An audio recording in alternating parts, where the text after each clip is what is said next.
rides only.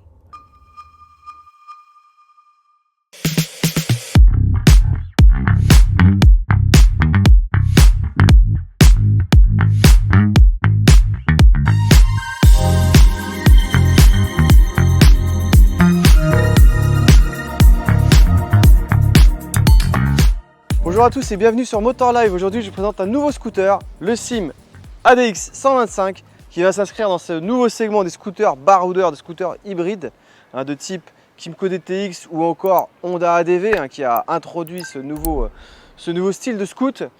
En termes d'équipement, on a un ABS, anti-patinage déconnectable, grand écran 5,5 pouces couleur, prise USB, il y a plein de petites choses qui sont sympas. On va les laisser très vite parce que moi ce qui m'intéresse c'est ce moteur 9 kW. 9 kW c'est quoi? C'est 12 chevaux. Ça paraît pas énorme sur le papier, mais j'ai envie de voir ce que ça donne parce que sur le X-Max je me souviens que c'était vraiment pas mal. Alors on va aller tester ça, c'est parti.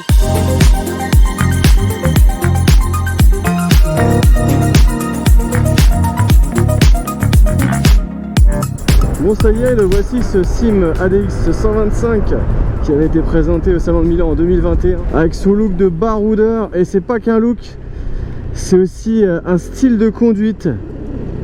Et c'est d'ailleurs la première chose qui m'a interpellé dès que je me suis assis dessus, c'est cette position de conduite. Elle est vraiment, elle est décontractée, mais alors à mort total. Moi j'adore. Position cruising, plancher plat, en plus 100% ouvert, donc on est carrément à l'aise. Le guidon est large, poste de pilotage naked. Alors là, franchement, poste de pilotage, là, cet écran 5 pouces avec sa petite casquette, ce pare-brise étroit, j'ai l'impression d'être sur une moto. On est entre une moto et un scooter. Équipé de l'ABS, donc l'ABS sur chacune des roues, 2 canaux. Il intervient juste quand il faut, cet ABS. Le frein arrière, il est bien dosable. Il est suffisamment puissant pour un frein arrière, c'est ce qu'on lui demande. Le frein avant aussi, il est bon, il est progressif et il est mordant à souhait. Et je n'arrive pas à déclencher l'ABS. J'ai un frein avant qui est très léger, très léger. Le centre de gravité, il est bas puisqu'il est ici au niveau de ce réservoir, gros réservoir, dans le tunnel central de 15 litres. Donc ça laisse deviner une belle autonomie, extrêmement agile, Il donne envie de mettre de l'angle. J'ai une bonne garde au sol. Ah, par contre, il y a encore ce bruit de clignotant là. Et ici, il a un start and stop déconnectable. Et start and stop très vif, très efficace. Coupe le moteur immédiatement, on effleure la poignée, ça repart tout de suite. Par contre, ça manque de protection. En revanche, tout à l'heure chez Sim, on m'a dit qu'une bulle haute allait être disponible en accessoire. Et ça c'est indispensable. On est quand même sur un scooter GT, et le GT doit comprendre la protection. Confort, je suis bien assis. Cette selle elle est assez étroite, donc elle favorise vachement l'accès. Et malgré ses 810 mm de hauteur, ce qui est plus qu'un X-Max et bien plus qu'un Forza, et ça le rend bien accessible. Les suspensions aussi elles sont bonnes, franchement. À l'avant j'ai un très haut débattement. Cette fourche à soufflet là, elle est onctueuse. Ouais, cet amortisseur arrière là en position longitudinale, il est assez efficace, franchement. Ça absorbe bien. Alors au niveau de la mécanique, ce mono 4 temps, il développe 9 kW. Alors 9 kW c'est pas le max pour la catégorie, puisque 9 kW ça fait à peu près 12 chevaux. 12 chevaux ça me fait immédiatement penser au niveau moteur du X-Max. Donc 12 chevaux c'est pas énorme. Ça se ressent dans les bas régimes, je trouve.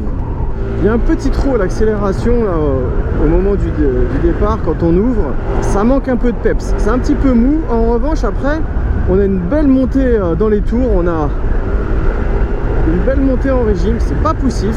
La VMAX c'est pas mal non plus. Alors j'étais quand même dans les 120 km/h compteur, ce qui est quand même plutôt pas mal.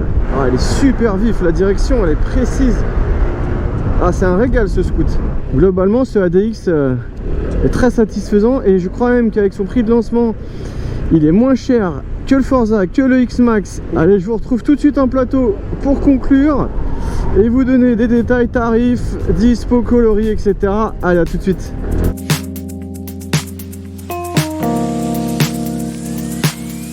Le nouveau scooter Simadix 125 est animé par un monocylindre 4 temps à 4 soupapes, refroidi par eau, qui développe une puissance de 12,2 chevaux. En matière d'équipement, on retrouve un start and stop déconnectable, un ABS à 2 canaux avec un disque de 260 mm et son étrier à 2 pistons à l'avant, et un disque de 230 mm avec un étrier simple piston pour l'arrière. Le Simadix 125 possède également un anti-patinage qui est déconnectable via l'écran de bord TFT 5 pouces. Une interface dernier cri sur laquelle on peut lire la vitesse, le contour, la consommation moyenne, la jauge de niveau de carburant ou bien encore la tension de la batterie. On trouve également l'appel de phare ainsi que les feux de détresse au niveau des commodos. Le coffre de selle peut recevoir un seul casque de petit gabarit alors que le tablier intérieur intègre un rangement non verrouillable ainsi qu'un port USB 3.0. Dans la poche, la Smart Key est reliée à un commodo qui permet la mise sous tension, l'ouverture de la selle ainsi que la trappe du réservoir de 15 litres.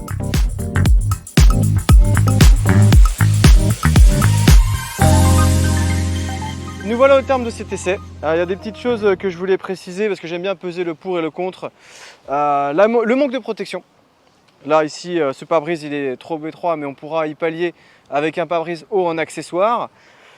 Dans les bas régimes, c'est vrai qu'il est quand même un petit peu mou, 9 kW, 12 chevaux, ça se ressent. Par contre après, on a quand même une belle montée en régime, donc tout ça c'est quand même assez correct.